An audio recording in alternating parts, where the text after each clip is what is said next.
¿Ya conoces las publicaciones del Centro Olof Palme?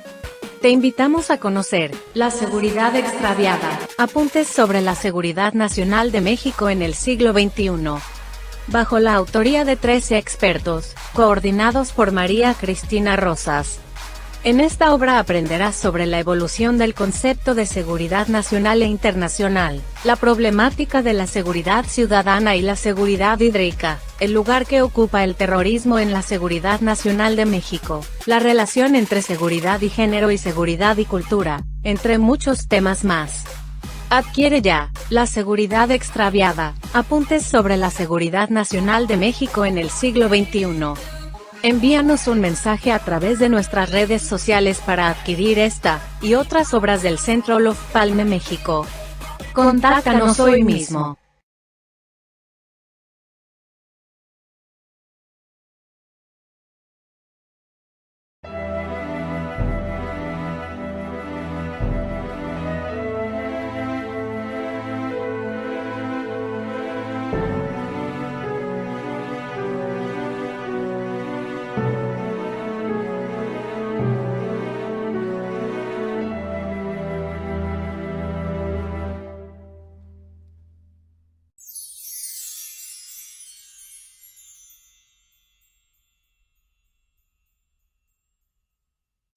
Bienvenidos a una sesión más de Una tarde con esta iniciativa del Centro Olof Palme México para traer a consideración de ustedes una serie de temas que nos preocupan y de los que nos debemos ocupar.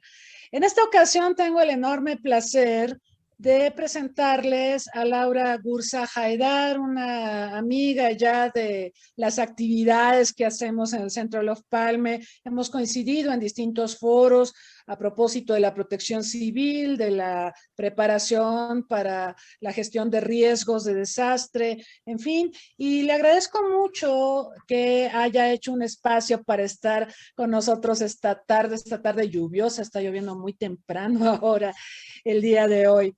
Laura, bienvenida, qué gusto tenerte con nosotros, un placer como siempre. Agradezco también las gestiones de Anné Hernández, que siempre que nos acercamos con ella para tratar estos temas, siempre es muy propositiva y siempre nos apoya con todas estas gestiones. Bienvenida, Laura. Muchísimas gracias, doctora María Cristina Rosas, por invitarme y abrirme este espacio tan importante y para tener este diálogo, como bien decías, de amigas. Vale decir que la doctora fue mi maestra y la respeto muchísimo, por supuesto, además como amiga, como maestra. Muchas gracias por abrir este espacio. Muchas gracias, Laura Gursa. Voy a mencionar algunos datos curriculares de nuestra invitada. Ella es originaria de Torreón, Coahuila, es egresada de la Universidad Iberoamericana en el plantel Laguna, donde obtuvo en 1990 el título de licenciada en Derecho. También ha realizado estudios de especialización en ciencias penales en la Universidad Autónoma de México. Cuenta con una especialidad en seguridad nacional en el INAP, un diplomado en Derecho Penal en la Universidad Iberoamericana, también en el plantel Laguna, y también tiene el diplomado de Inteligencia para la Seguridad Nacional en la Escuela de Inteligencia del antiguo CISEN. En su trayectoria profesional podemos destacar que ella se desempeñó en la Secretaría de Gobernación como Coordinadora General de Protección Civil y Secretaria Técnica del Sistema Nacional de Protección Civil. En Presidencia de la República fue Directora General de Atención a Organizaciones Sociales y Compromisos Presidenciales. Ha sido funcionaria en diversas dependencias gubernamentales como la Secretaría de la Reforma Agraria, Secretaría de Economía, en la Procuraduría, la antigua Procuraduría General de la República, también abogada postulante en las áreas de Derecho Civil Corporativo, Mercantil, Penal, Familiar y Juicio de Amparo. Tuvo el cargo de coordinadora del diseño para la reorganización y automatización de la Procuraduría del Estado de Coahuila. Ha fungido como secretaria particular en la segunda visitaduría general en el órgano interno de control de la Comisión Nacional de Derechos Humanos. Asimismo, en la segunda visitaduría general fue coordinadora general de brigadas como responsable del procedimiento de amigable conciliación y seguimiento en la lucha contra la impunidad. Asimismo, fungió como asesora del segundo visitador general. Ella ha participado como ponente en diversos foros de origen académico e institucional, representando al país tanto a nivel nacional como internacional. Ella pues es considerada una de las grandes expertas en los temas de protección civil, que es un tema que sin duda tenemos que analizar, no solo cada vez que pasa algo terrible en nuestro país o en el mundo. Hemos tenido sucesos muy lamentables a nivel global, la pandemia, por supuesto, cómo se gestiona una pandemia, cómo podemos prepararnos mejor para la siguiente pandemia. De estos temas estaremos hablando con nuestra invitada. Pero también hemos tenido incidentes recurrentes, por ejemplo, en el transporte público, y yo creo que es muy importante visualizar qué podemos hacer, cómo nos podemos preparar mejor. México es un país expuesto a numerosos fenómenos naturales, erupciones volcánicas, fenómenos hidrometeorológicos, terremotos. Entonces, sobre esto es que quisiéramos dialogar con nuestra invitada, y yo quisiera inicialmente pedirle una reflexión respecto a la importancia de la cultura de protección civil en el mundo y en México, y cómo andamos en este tema de cultura de protección civil, Laura.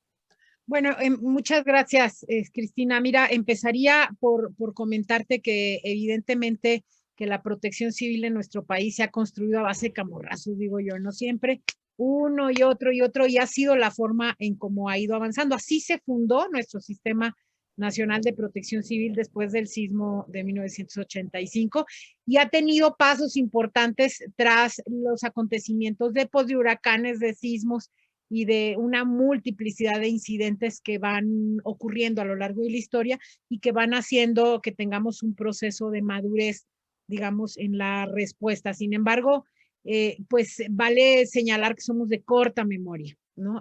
Avanzamos fuerte, tenemos procesos construidos, cultura creada, y de repente, pues como que se nos olvida y va para atrás las políticas públicas, van para atrás el etiquetamiento de recursos, va para atrás la implementación y cumplimiento de leyes, en fin.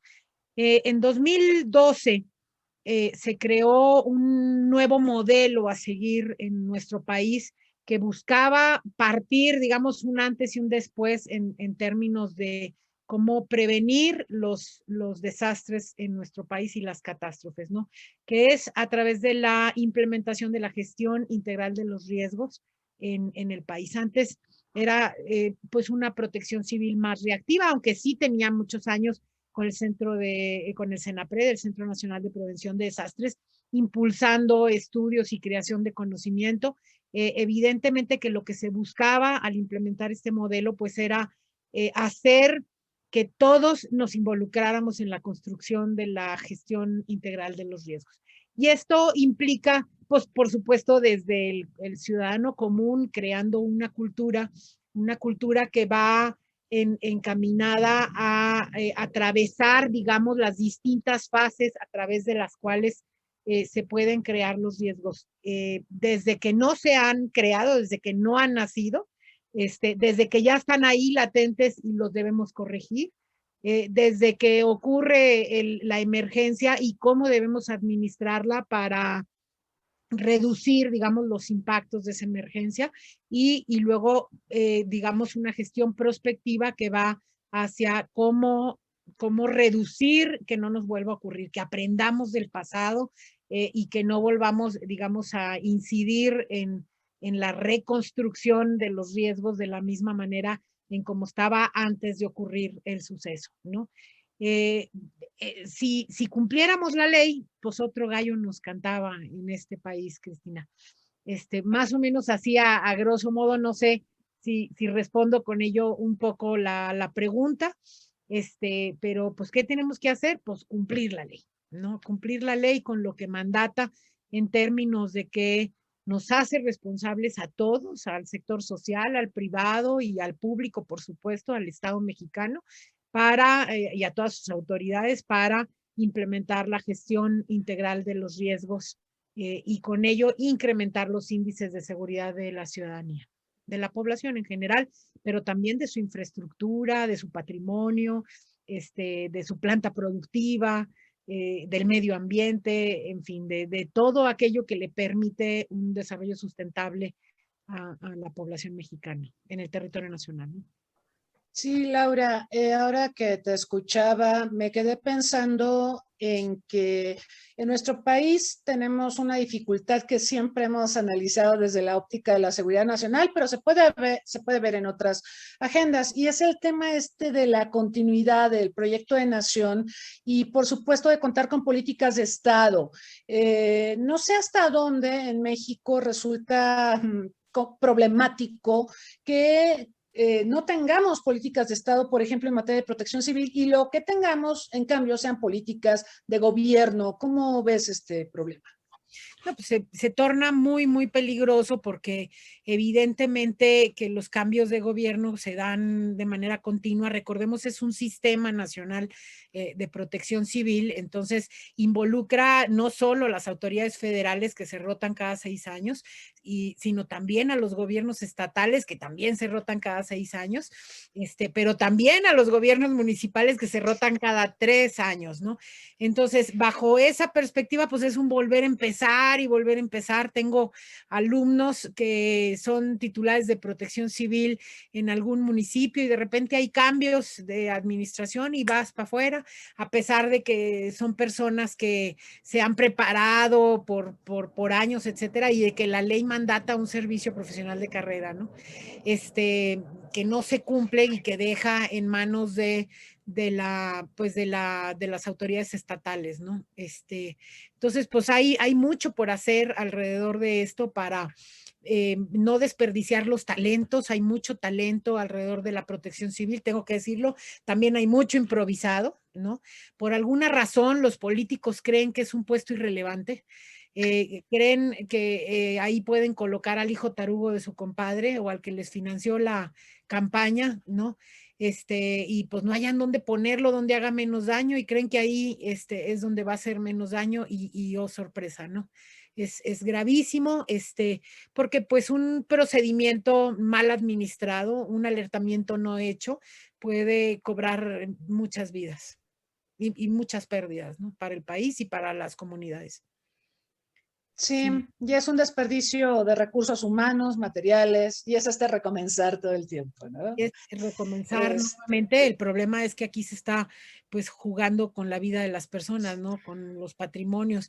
Una decisión no adoptada a tiempo, puede costar muy caro, ¿no? Incluso, vale decirlo, en términos de gobernabilidad, pues también puede costar gobiernos y también puede costar procesos electorales, como ha ocurrido en otros tiempos en la historia, ¿no? Entonces, pues que se persinen gobernadores, presidentes y demás, que se persinen, que no les ocurra una desgracia sin haberse preparado lo suficiente, porque les puede costar muy caro, incluso en términos políticos, ¿no? Ahora que estamos en proceso electoral.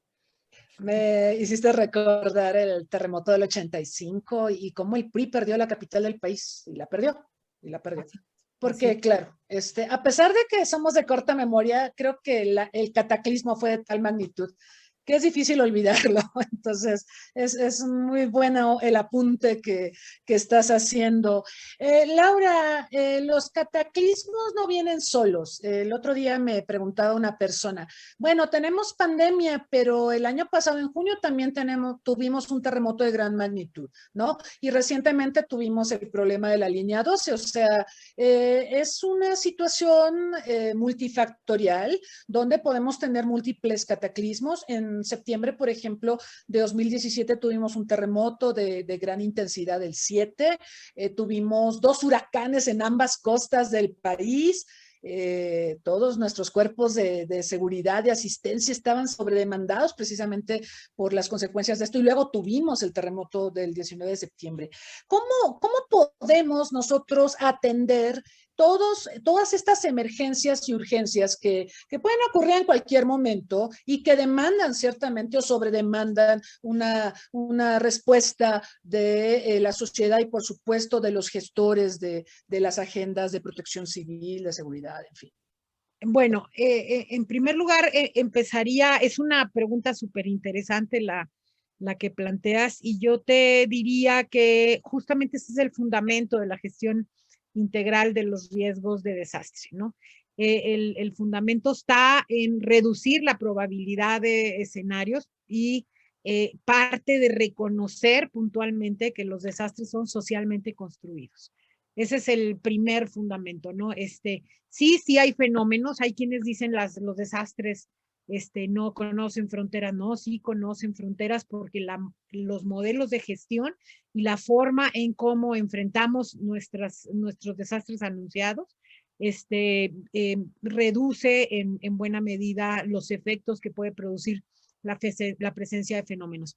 Los fenómenos son los que no conocen de fronteras, ¿no? O sea, un daño, un huracán puede afectar incluso simultáneamente dos países si le toca atravesar ahí por en medio de la franja fronteriza o cosas de ese tipo, o las placas tectónicas en los sismos, etcétera. Pero las formas en cómo intervenimos y cómo atendemos esos riesgos definitivamente pueden hacer la total diferencia a la hora de ocurrir un escenario, como dices tú, de catástrofe o de desastre, ¿no?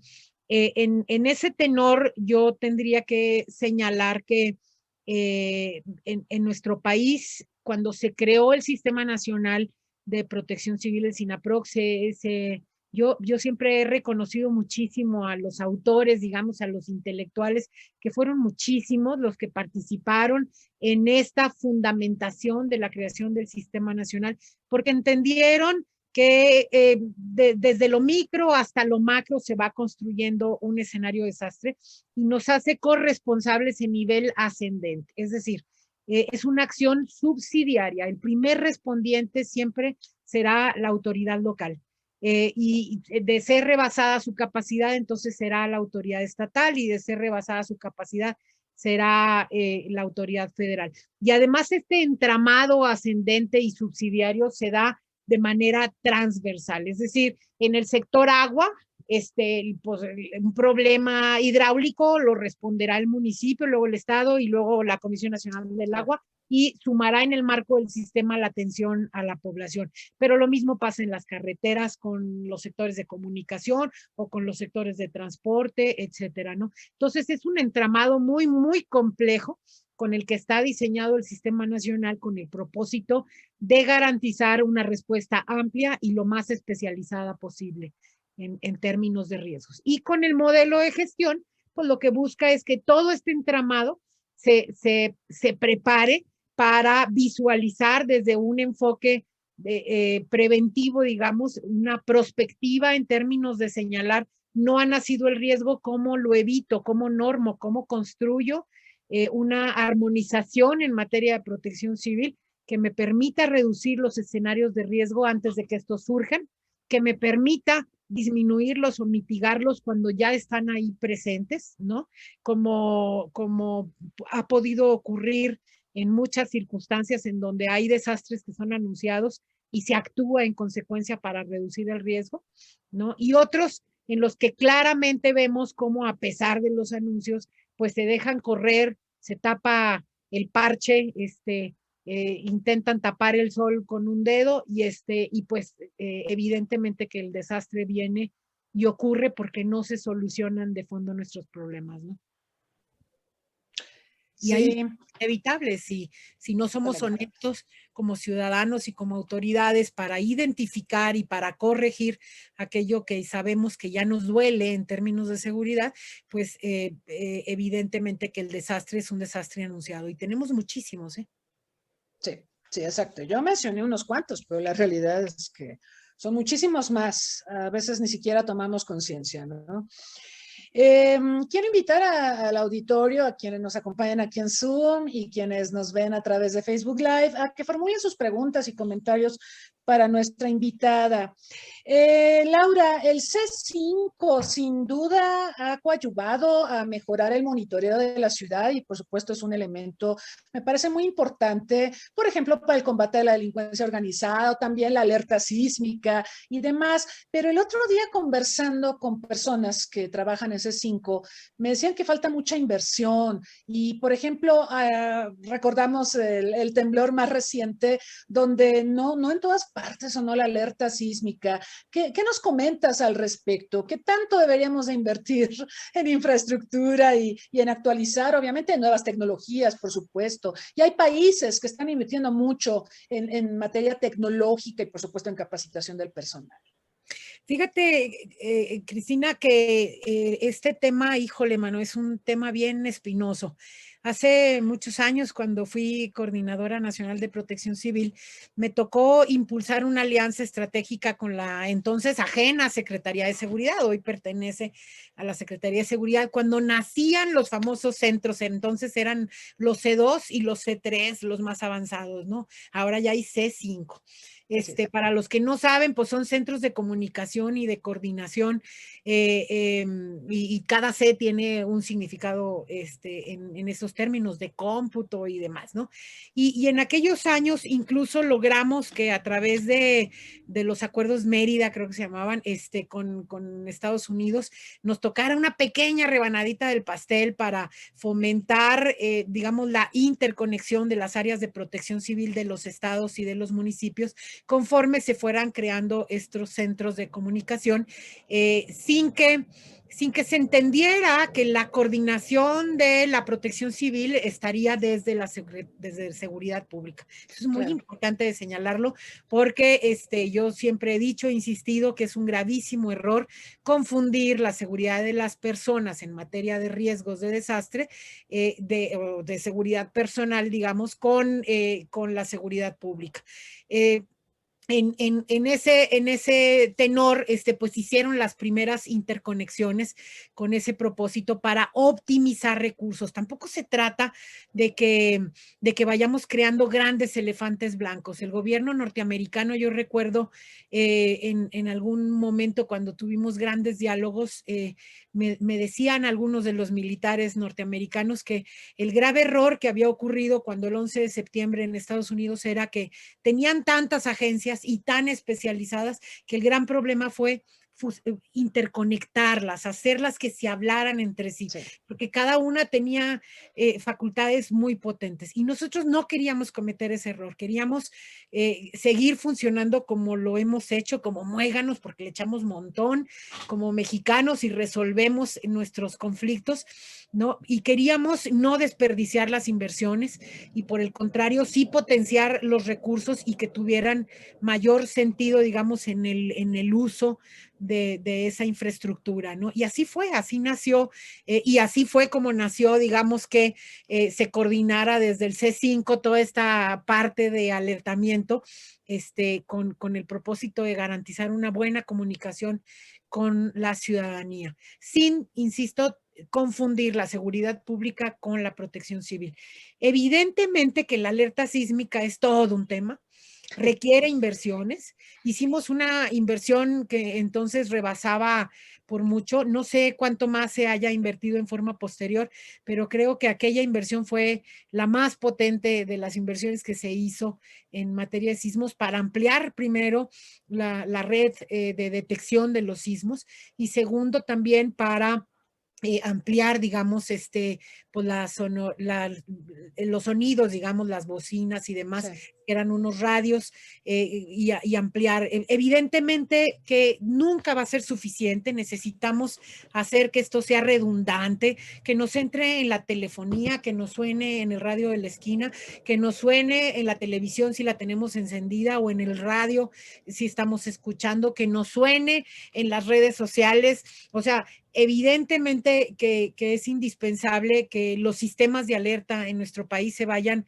complementando, que vayan creciendo. Es todo, hay una norma, por ejemplo, que sacaron sobre la multiplicidad de un sistema de alerta mexicano, ¿no?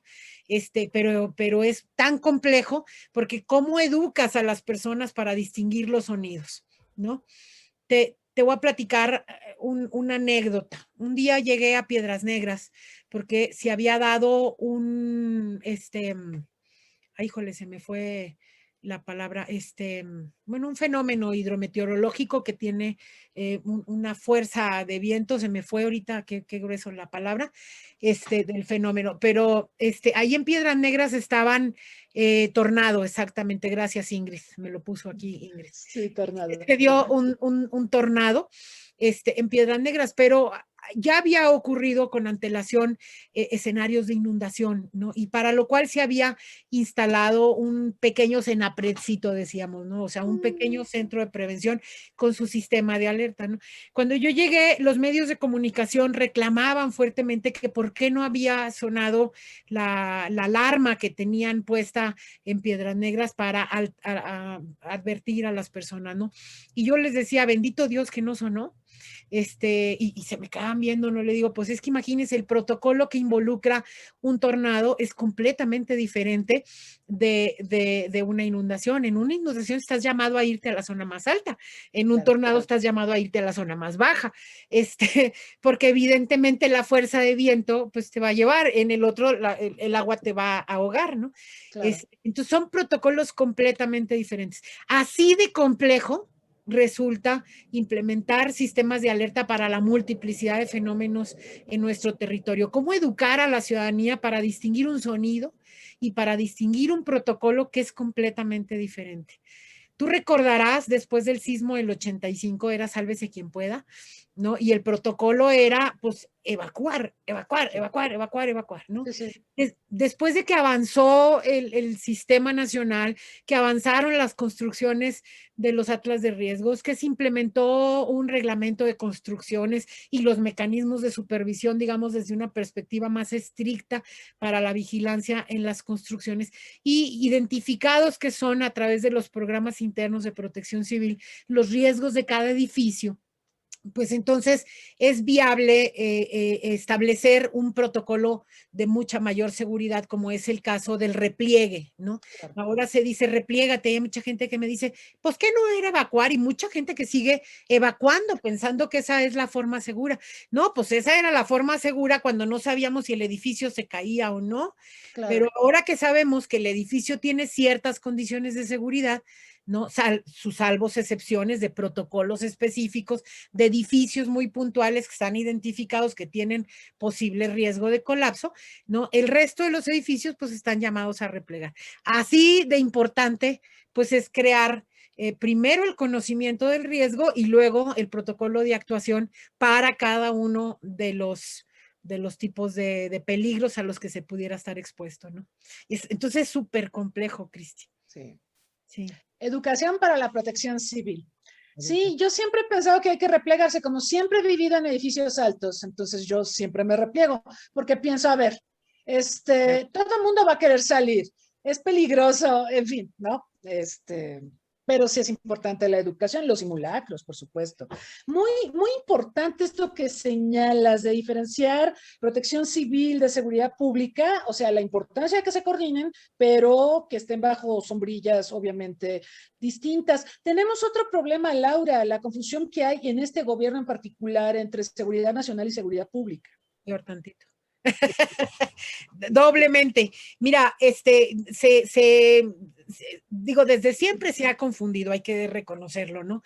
Se hablaba de seguridad nacional, pero la mayoría, el 98% de los temas que se abrazaban en el marco de los consejos de seguridad nacional, pues eran relativos a la seguridad pública, pero evidentemente que hay que comprender, pues que la seguridad nacional involucra muchos más riesgos de otra naturaleza que ponen bueno, que te digo a ti, mi maestra, ¿no? Que ponen en riesgo, digamos, la sustentabilidad del Estado, ¿no? A mí me gusta mucho vincular la protección civil en el marco de la seguridad nacional al tema de la seguridad humana, ¿no? Sí. Lo planteo como un gran ejemplo del PNUD, de la ONU, cómo le siembra la seguridad humana al Consejo de Seguridad de la ONU, que estaba más encaminado hacia la seguridad pública y a la seguridad de las fronteras y de las figuras estatizadas más que de las personas que habitan en los países, ¿no? Y en ese tenor, sí me parece muy importante que se distinga. Protección civil sí es una instancia de seguridad nacional, y quizá por eso se confunden con el tema de seguridad pública, porque dicen, pues seguridad nacional, seguridad pública, no, señores. Yo creo que deben documentarse mejor. La seguridad nacional es aquello que puede poner en riesgo a nuestro país, como nación, y por supuesto que puede haber desastres de tales magnitudes que pueden poner en riesgo la sustentabilidad, la producción, la viabilidad territorial incluso y humana de las y los mexicanos, ¿no? A ver, Laura, la pregunta del millón. Bueno, Ya te yo toqué la hebra. sospecho la respuesta. Sospecho la respuesta. La pandemia es una amenaza a la seguridad nacional. Yo creo que es a la seguridad internacional, pero tú dime, ¿es una amenaza a la seguridad nacional de México? Sí, por supuesto que es una amenaza a la seguridad nacional. Lo estamos viendo, los efectos son incontables aún y creo que nos llevará décadas terminar de contar los daños que le está produciendo a nuestro país la administración de la pandemia. Lo sabíamos desde mucho antes. Los riesgos pandémicos podían poner en riesgo, por supuesto, a las y los mexicanos, a la población en general, pero también a la viabilidad de país en muchos sentidos, ¿no?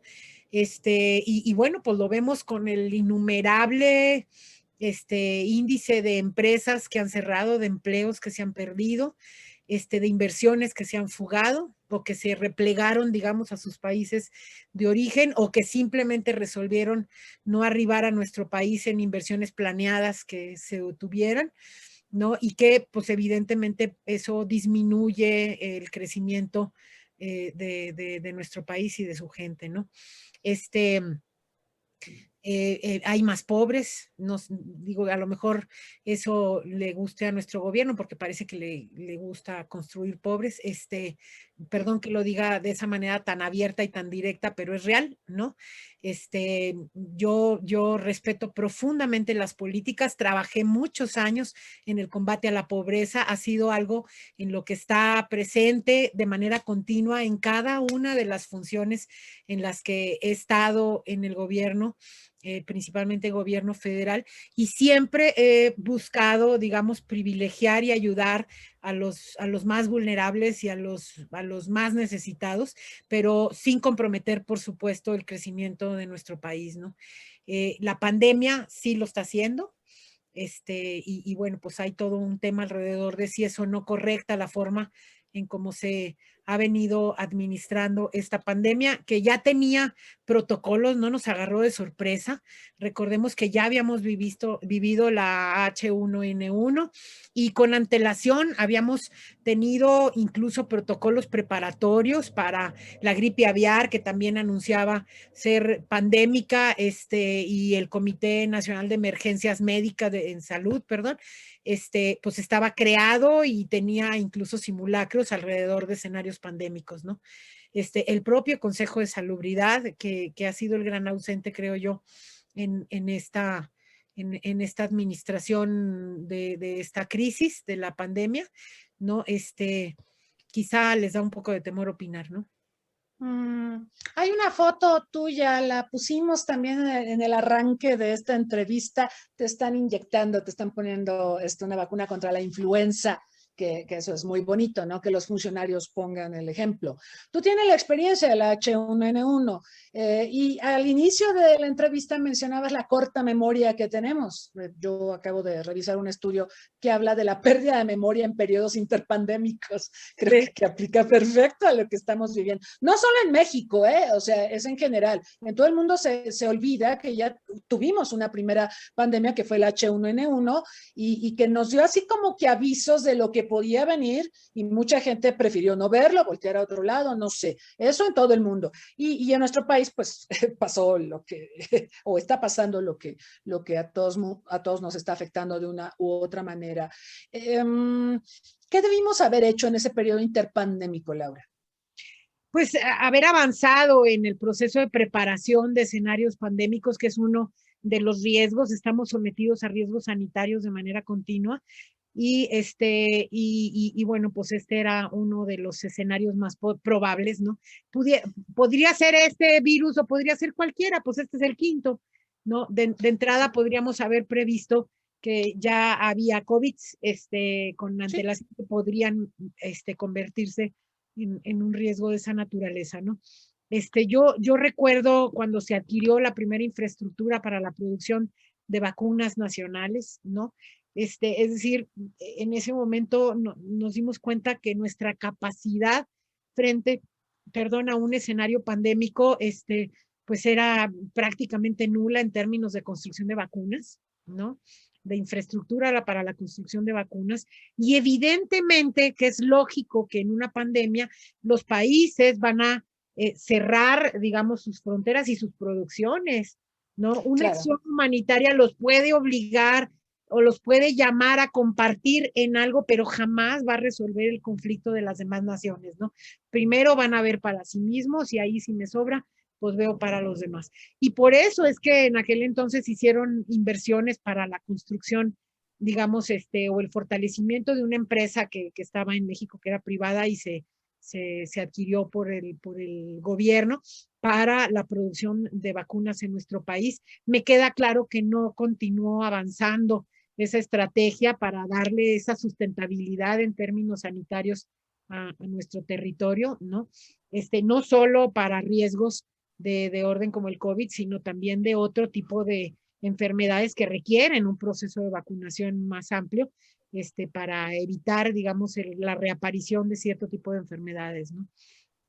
este, el seguir creando cultura. Yo creo que fue muy confuso, para mí muy triste ver a un subsecretario como Hugo López Gatell, quien aprecio y conozco desde hace muchos años y me tocó participar con él en la administración de la H1N1, es decir, él no es un improvisado, ya había estado en la administración de la emergencia, lo mismo que Mauricio Hernández desde el Seguro Social, que era el entonces subsecretario de Prevención. Bueno, pues me dio mucha tristeza ver cómo la política ganó a la técnica, ¿no? Cómo se hizo lo indecible, perdón que lo diga de esa manera, para tapar el error del presidente diciendo que no, quizá le produce conflicto el tema de la respiración, o a mí me pasa, me cuesta mucho trabajo el cubrebocas, pero él es una figura pública, es el presidente, tiene que poner ejemplo, y desde ahí empezamos mal, ¿no? Es sabido por el mundo entero que evidentemente en la medida en que evites la dispersión de las micropartículas de tu saliva hacia los demás, pues estás reduciendo riesgos y volvemos a lo mismo, reducción de riesgos y administración de riesgos es indispensable en una pandemia o en cualquier otro tipo de escenario, ¿no? Se empezó muy tarde, cuando digamos que se propagaba, no sé si de manera negligente o no, no podría calificarlo, eso pues tendría que, lo hará en el futuro alguna autoridad seguramente, porque evidentemente que es absurdo que ocupemos, creo que somos tercero o cuarto país en el mundo en índice de muertos y somos primero en personal de salud, ¿no? O sea, y salud, médicos, enfermeras y otros tipos de respondientes como paramédicos, ¿no? En los que se cobra vidas por la atención de la pandemia y que pues son el mayor índice de muertes, porque también, y bueno, cosas como que no se vacunaran al sector privado me parece insultante, perdón que lo diga, una falta de tino en términos de seguridad, ¿no? Para todos aquellos que están respondiendo frente a este escenario de la pandemia, ¿no? Incluido, por supuesto, las autoridades de protección civil, que están muy involucradas en este proceso, en esta administración, que en muchos municipios administran las ambulancias, que son quienes recogen a las personas que tienen cuadros graves, que incluso caen como moscas en las calles, ¿no? Y son pues estos respondientes que toca con el sector salud, digamos, en la respuesta de las ambulancias y personal de paramédicos y su infraestructura para atender también este tipo de problemáticas, ¿no? Que también deberían de estar garantizándose su primera cobertura en la vacunación. Por supuesto, es un principio básico de bioseguridad Así. para todo el personal, claro. Continuidad, simplemente estamos llamados a la continuidad de operaciones y si no hay, la ley lo exige, incluso es parte de la protección civil, los planes de continuidad de operaciones. No sabes, Cristina, lo que me molestó ver declaraciones de autoridades diciendo, pues no son tan necesarias, se van a sus casas, y sin ningún plan de continuidad hubo una suspensión absoluta de actividades en este escenario de pandémico. Y yo decía, bueno, pues el presidente quiere recortar dinero, ahí sabe de dónde, ¿verdad? Todo aquel que dijo que no tenía algo que hacer como autoridad dentro de la pandemia, la pueden eliminar, ¿eh? La pueden eliminar porque, pues evidentemente que en una continuidad de gobierno todas las autoridades son indispensables, el país nos necesita a todos funcionando, a todos, y para eso son los planes de continuidad de operaciones, ¿no? Exacto, porque bueno, estamos hablando de protección civil, de cómo se conecta con seguridad nacional. Yo siempre he sostenido que la seguridad nacional la hacemos todos, ¿no? Claro. Entonces, claro, necesitas una visión integral y políticas inclusivas, ¿no? Para lidiar con un problema tan grave como este y otros, claro. Así es. Nos comenta una persona desde Facebook, Rodolfo Apel, dice, en India, con millones de infectados por COVID, acaba de presentarse un ciclón tropical, bueno, para acabarla, ¿no? Lo que decíamos, nunca vienen solos los males, no siempre vienen acompañados. Hay que estar preparados ante cualquier eventualidad que pueda suceder de manera paralela. Bueno, India es un caso muy triste lo que está pasando. No, pero México también. Sí, o sí, sea, sí. estamos entrando a la temporada de ciclones, de huracanes y ciclones tropicales en nuestro país, que empieza en mayo, y vienen las lluvias, bendito Dios, porque el estiaje genera mucho daño en las actividades agrícolas y bueno, en general, en la disposición del vital líquido para los centros urbanos y para el uso agrícola en general, ¿no? Y los sistemas de producción. Pero pues también trae aparejado un montón de riesgos y evidentemente que la suma de pobreza pues le abona, le aporta la vulnerabilidad y incrementa, digamos, la necesidad que en muchas ocasiones tendrán las autoridades que adoptar medidas para la evacuación, ¿no? Y entonces imagínate todas las implicaciones que conlleva, pues evacuar comunidades enteras y hacer concentraciones en algunos centros, en los refugios temporales, y con todas las medidas que eso implica. Yo sé que las autoridades de protección civil en los estados y la propia Secretaría de la Defensa, pues están adoptando medidas para atender, digamos, desde la posibilidad, reducir el riesgo de contagio por COVID y esperemos pues que la vacunación avance y esto reduzca también los riesgos que puede implicar porque va a producir resistencia a la evacuación.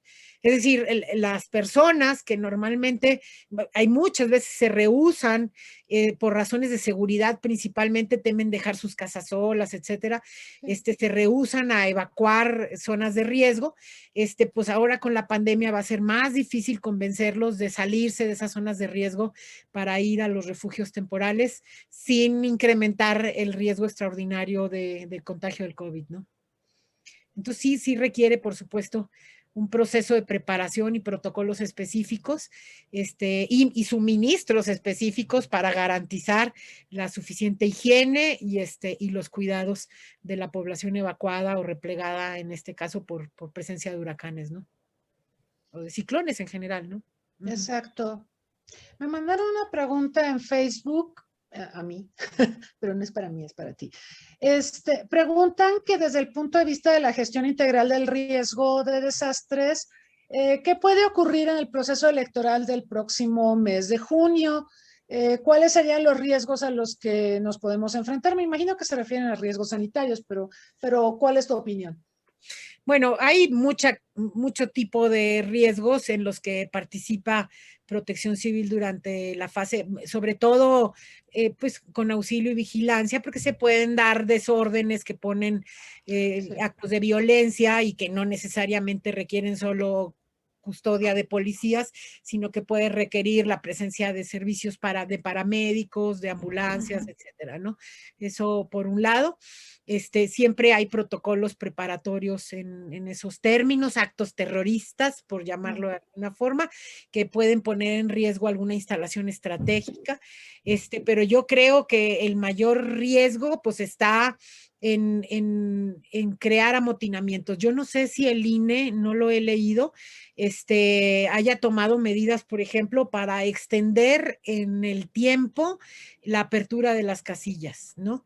Es decir, puede ser que haya personas que tengan ir a votar para no acumularse y concentrar, digamos, el incremento de riesgo de contagio, ¿no? Y entonces prefieran irse dispersando a lo largo del día para acudir a la votación, y eso puede reducir el estímulo de la participación electoral. Eso, por un lado, pues ya trae un riesgo, ¿no? Y el otro es que, pues, pase al revés, ¿no?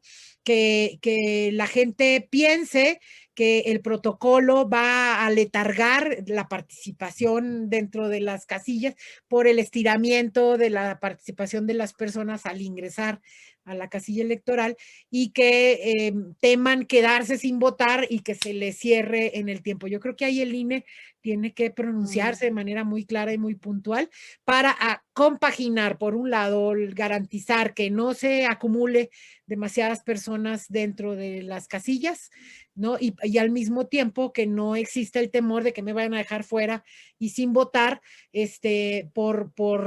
por el distanciamiento en la participación electoral de las personas dentro de las casillas, ¿no? No sé si me expliqué, pero pues son riesgos. Entonces, por un lado, pues cualquier fenómeno antropogénico, cualquier acto de violencia, también puede haber lluvias, vale decirlo. Sí. En pleno junio, pues ya empezó la temporada, pues puede haber la presencia de alguna tormenta en ciertos lugares, o de lluvias. Entonces, pues ir preparados es muy importante, ir con nuestros cubrebocas, llevar nuestro paraguas, llevar nuestra pluma, en fin, todo lo que reduzca la probabilidad de tener contactos innecesarios para poder participar, pero sin duda participar, ¿no? Eso sí. Como sea y sin falta, todo mundo tiene que ir a votar. Es muy, muy importante. Son las elecciones más grandes en la historia de nuestro país, ¿no? Así es. Ahora hubo un plebiscito en Chile para reformar la Constitución, porque la que tienen vigente pues es de los tiempos de Pinochet. Tuvieron que mover las fechas, se hizo en 2 días, en fin. Y sí marcaban abstencionismo, Laura, marcaban que mucha gente, como hubo también una ola muy terrorífica ya, a pesar de que han avanzado más en vacunación que nosotros, de todas maneras había cierto temor de la población a acudir a las urnas, ¿no? Entonces, no es fácil hacer comicios Sí, no, en estos tiempos. claro. Sí. Requiere de la participación y la inteligencia de todos, para ir construyendo las medidas necesarias, pero que requiere nuestro país en todo proceso electoral, ¿no? Totalmente, Laura. Pregunta Gerardo Quirarte, es un comentario, pero vale la pena reflexionarlo. Dice, sin Fonden, la vulnerabilidad de la población pues es mayor, ¿no? Está a flor de piel. Los Saludos a Gerardo fideicomisos. Quirarte, ex titular de Protección Civil en el estado de Querétaro. Efectivamente, tiene razón Gerardo, hace una mención muy importante. Fueron muchos años de madurar los instrumentos financieros, ¿no? De garantizar, digamos, una mayor objetividad en la asignación de los recursos, en la construcción de dictámenes técnicos, en hacer que todo el mundo levantara las manos desde la perspectiva política para hacerlo desde la perspectiva técnica. Y es una vergüenza, perdón que lo diga de esa forma, que sobre pretexto de corrupción, cuando no hay un solo consignado con la administración de los recursos Fonden, sobre pretexto de actos de corrupción, se eliminen toda norma y se deje a la plena subjetividad de las personas la procedencia o improcedencia de declaratorias, la estimación y el cálculo de poblaciones vulnerables, y por supuesto los productos y la compra de suministros para la administración de la emergencia, pero sobre todo para la reconstrucción de la infraestructura afectada, que le garantice realmente sin condicionamientos políticos a la ciudadanía el recuperar la mayoría de la infraestructura afectada por los escenarios de desastre, ¿no? Eran pasos muy importantes. Banco Mundial incluso hizo una publicación donde documentó puntualmente el funcionamiento de los instrumentos financieros como una de las mejores prácticas en el mundo. Está el libro de Banco Mundial. Yo misma comparecí a la OCDE, a una reunión de secretarios de finanzas o secretarios de Hacienda, digamos, de los países miembros de la OCDE, porque tenían interés en entender y comprender cómo estaba sustentado el mecanismo transversal de financiamiento, que era de lo más completo en el mundo para el tema de la gestión de los riesgos y la atención de desastres, ¿no? Entonces, desaparecerlos así de un plumazo suena tan caprichoso y tan irresponsable que ruego a Dios que no mande desgracias, al menos hasta que construyamos algo un poco mejor, digamos, para garantizar la respuesta, ¿no? Sí, Porque ahora también. nada más nos queda rezarle a Dios, ¿eh? Caray, caray, qué feo caso. Marco Carranza también estaba preguntando del Fonden. Hay otra pregunta de Ingrid Nucamendi. Dice, me gustaría saber dónde puedo encontrar los datos de las acciones que lleva a cabo México para conocer los objetivos que se van alcanzando alineados al marco de Sendai. Buena pregunta. Yo creo que es una pregunta expresa que le puede hacer al Centro Nacional de Prevención de Desastres o a la Secretaría de Relaciones Exteriores, que asume el compromiso de alinearse, digamos, al mandato de Sendai y que se oferta cada año o debe ofertarse un informe sobre las políticas que se van y los avances, digamos, que se van construyendo alrededor de los compromisos que han asumido todos los países que participaron en el marco de acción de Sendai, ¿no? En Japón. Sí, que esto también está muy alineado con el tema ambiental, ¿no? No he visto ninguno, soy honesta, perdón, ¿eh? No he visto ninguno, no sé si no lo han rendido o simplemente no lo publican. Sí lo emiten, pero no lo comparten, ¿no? Ah, caray, eso vamos a buscarlo porque es importante. Sí, el tema ambiental, Laura, en realidad es un flagelo que está ahí presente en el mundo y pues ahora parece ser que, por ejemplo, la administración de Estados Unidos, la administración de Biden le va a dar pues mucha importancia al tema, pero pues sin duda tenemos que alinear una serie de políticas entre las naciones del mundo y cooperar más ampliamente alrededor de este tema, reducir emisiones contaminantes y demás. Y parece que México va en sentido contrario, ¿no? Vemos las políticas energéticas, no sé. Pero bueno, a ver, nos estamos acercando al final de la entrevista y bueno, me gustaría conocer tu opinión sobre algo que también ha sido muy comentado en muchos foros. Yo alguna vez trabajando en Naciones Unidas me enfrenté al trabajo con agencias que hacen diversas cosas, ACNUR, Niños, FAO, etcétera, Programa Mundial de Alimentos.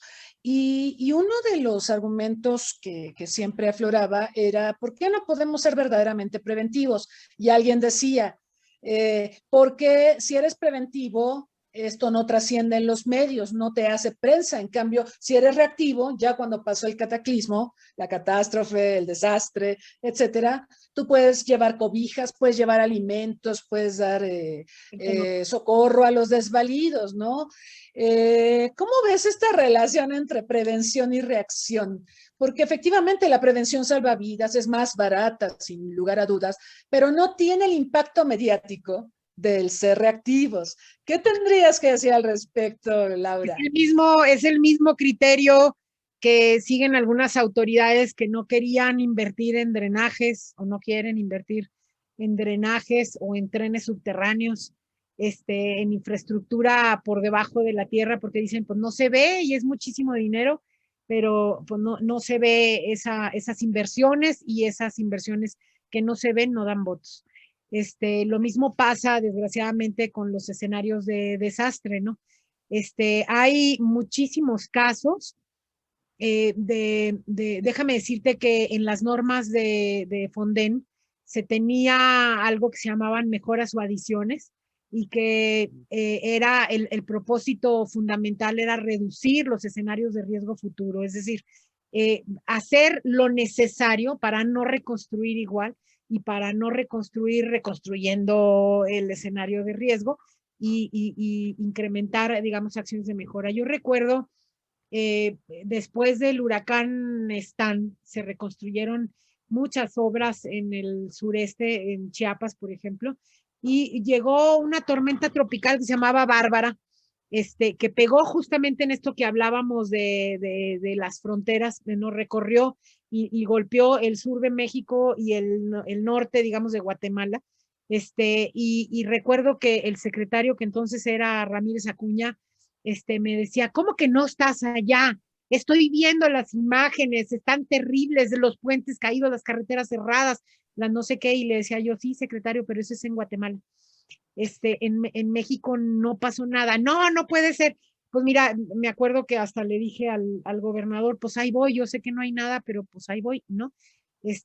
Nos fuimos a hacer un recorrido, hicimos las filmaciones de todas las franjas, y le mandé los videos al secretario para que me creyeran, secretario y presidente, que efectivamente no había daños provocados en ese momento por esa tormenta, ¿no? No estoy diciendo que se hubiera impedido de lleno todo. Lo que digo es que hacer inversiones preventivas sí reduce daños futuros, ¿no? Lo mismo pasó con el huracán Alex. Había ocurrido un desastre mayor, una inundación en Reynosa, si mal no recuerdo, en Tamaulipas, con antelación, y se hicieron una serie de acciones de inversión para reducir riesgos, digamos, en términos de desbordamientos. Y cuando llegó y pegó el huracán Alex, que por cierto fue el huracán más costoso que ha tenido el país, o sea, fue un catastrófico en términos de la infraestructura que provocó principalmente Nuevo León y Coahuila, pero también Veracruz y Tamaulipas. Y sin embargo, en Reynosa nada pasó. Hasta me decía el titular de Protección Civil, dice, ni siquiera se dieron cuenta. Dice que nos llovió mucho más de lo que nos llovió, casi el doble de lo que nos llovió cuando las inundaciones y los desbordamientos en Reynosa, y ahora no pasó absolutamente nada y no fue noticia. Con esto lo que quiero decir, Cristina, es que sí, efectivamente, una acción responsable, un gobierno responsable invertirá siempre en reducir los escenarios de riesgo, ¿no?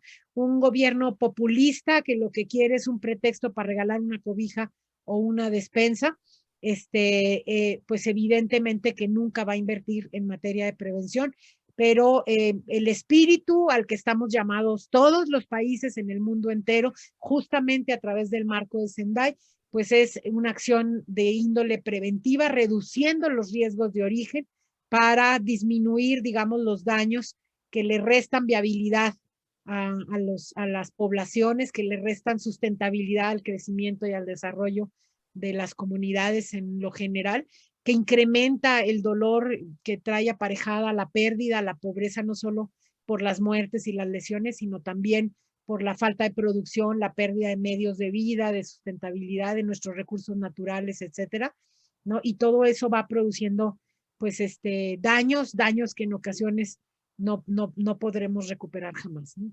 Así es, así es. Y también de lo que expresas, me queda también la experiencia de situaciones desastrosas que se han producido o que esperábamos que se produjeran acá y por acciones de, no sé, del destino terminaron en otro lugar. Estaba pensando en el huracán Mitch, por ejemplo, en los tiempos de Cedillo, cómo nos preparamos para recibir Mitch, cómo ya todo estaba dispuesto para enfrentar las inundaciones y ya se había evacuado a la población y demás. Y el Mitch se desvió y se fue a Centroamérica.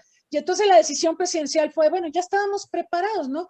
Honduras era un desastre, estaba victimado completamente por el huracán, entonces enviamos la asistencia, que por cierto eso nos valió un enorme reconocimiento de parte de la sociedad hondureña. La principal avenida en Tegucigalpa se llama República en México, porque dicen que si no hubiéramos llegado, quién sabe qué habría pasado, ¿no? De por sí lo pasaron muy mal allá.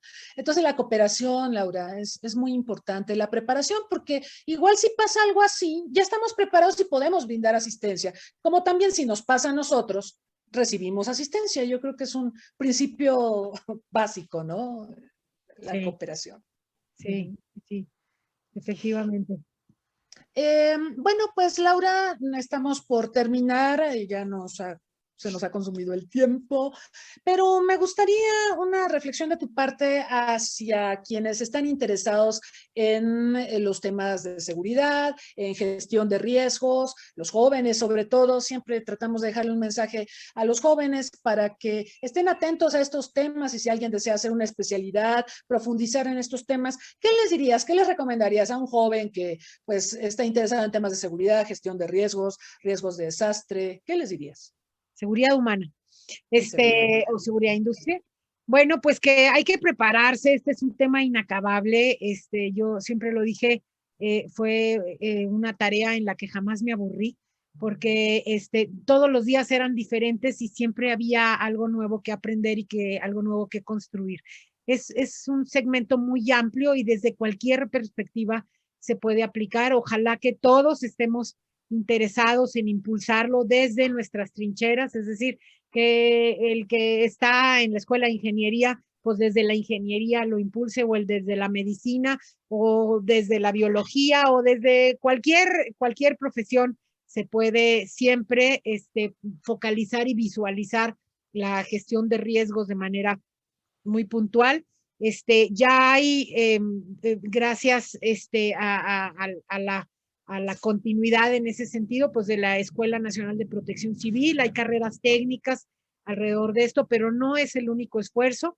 El gobierno chapaneco, por ejemplo, tiene la ENAPROC, una sede de la Escuela Nacional de Protección Civil, desde las que hay licenciaturas, pero también maestrías y hasta doctorados, ¿no? La UNAM ha impulsado también diplomados y maestrías en ese sentido, y otras universidades como la Veracruzana y otros institutos privados que están impulsando cada vez más el incrementar los conocimientos alrededor de la gestión de riesgos y la protección civil, y que es indispensable que ojalá todos lo tuviéramos, ¿no? Está en el sistema educativo. Fuimos de los primeros países en sembrar en nuestro sistema educativo conocimientos alrededor de la gestión de riesgos y la protección civil. Nos costó mucho trabajo convencer al sector educativo, por cierto, pero pues se hace necesario ir creciendo, digamos, esta especialidad. Yo siempre planteé que era necesario crear una materia específica, así como llevamos la de ciencias naturales o la de historia, pues llevar una sobre gestión de riesgos, porque México actualiza todo el catálogo de fenómenos naturales y antropogénicos que existen en el mundo. No hay uno solo que no esté presente en nuestro territorio, ¿no? Que nos trae muchas riquezas, pero que también nos trae muchos riesgos, ¿no? Y que en la medida en que tenemos desarrollo, pues también trae siempre aparejado riesgos que tenemos que tomar en cuenta, incluso hasta para decidir dónde comprar nuestra casa o dónde poner nuestro negocio, Claro.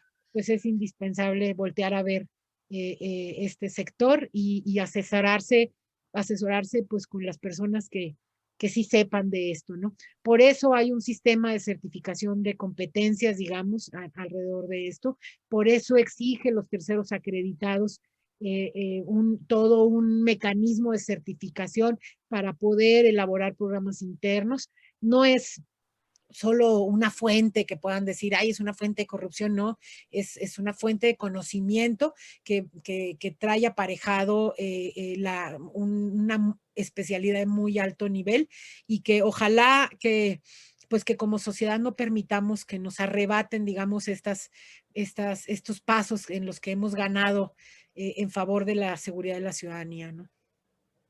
Muy Como ya ha bien, ocurrido, sin que nos callemos. No sabes lo que me duele cuando oigo, quitaron los fideicomisos y de cultura y de deportes, y yo digo, de desastres, ¿por qué no lo mencionan? O sea, es cierto. ¿por qué se les olvida, no? O sea, es quizá, perdón, pero es tan o igual de importante o más importante que la cultura, porque sin seguridad, sin una gestión adecuada de la protección civil de los ciudadanos, pues tampoco habría continuidad en la cultura, ni en el deporte, ni en la economía, ni en la producción, ni en nada, ¿no? Sí, es cierto. Me acordé de las inundaciones en Tabasco y cómo ese museo maravilloso al aire libre, la venta, estaban las cabezotas olmecas cubiertas de agua y todo el daño, ¿no? Al patrimonio. O sea, evidentemente todo va ligado. Es cierto. Bueno, pues Laura, muchísimas gracias. Ha sido realmente muy aleccionador conversar contigo, conocer tu visión sobre todos estos desafíos. Nos queda claro que los desastres se construyen socialmente y que son temas de los que no solo deberíamos preocuparnos, o ante los que no solo deberíamos preocuparnos, sino ocuparnos. Y yo creo que ese es el mensaje más valioso que nos dejas también pensando en nuestros jóvenes y en las posibilidades que existen para que se especialicen y conozcan más de estos temas. Laura, no sé si tendrías algún mensaje final de despedida. Pues nada, agradecer muchísimo a quienes nos acompañaron en esta charla, agradecerte también a ti y al Centro LES por abrir estos espacios de reflexión tan importantes. Ojalá que continúen. Yo estoy tentada pues a abrir un espacio igual de conferencias con personas valiosas alrededor de este tema. El Colegio de Profesionales en materia de protección civil también hace continuamente este tipo de ciclos de conferencias y de reflexiones y pues son muy valiosos, hay que continuar haciéndolos para construir cultura y conocimiento en la población en general, ¿no? Claro que sí, Laura. Muchísimas gracias. Gracias a quienes nos acompañaron aquí en Zoom y a quienes nos han seguido en Facebook Live. Los invitamos en un rato más. Vamos a conversar con la astrónoma y física Gloria Koenigsberger sobre mujeres, ciencia y el próximo telescopio James Webb. Tenemos mucho que hablar al respecto. Muchas gracias a todos. Nos vemos en un ratito. Gracias nuevamente a Laura Gursa. Hasta pronto. Gracias, hasta pronto.